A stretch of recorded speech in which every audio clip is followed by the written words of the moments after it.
In this video, we are going to see how we can delete all of our TikTok comments history on the TikTok application. It's a pretty straightforward and simple process here, guys.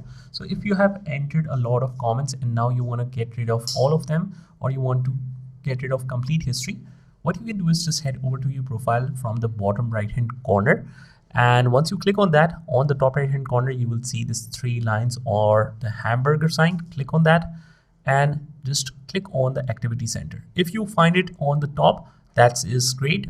But otherwise, if you don't see it here, you click on settings and privacy.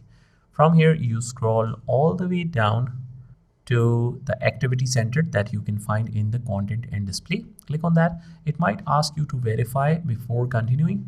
You verify with your fingerprint, and from here we can view our comment history.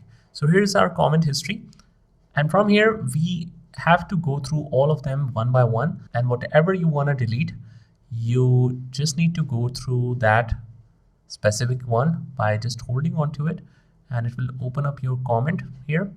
From here you just hold on to it again and delete your comment, and unfortunately you have to do it for all of them one by one, but that is how you can find all of your comments. So in case you find any comment of yours that is inappropriate and you want to just remove that one, it will be very helpful for that. So that is how we do it. I hope you found this video helpful, and if you did, hit the like button and subscribe to our channel, and I will see you in the next one.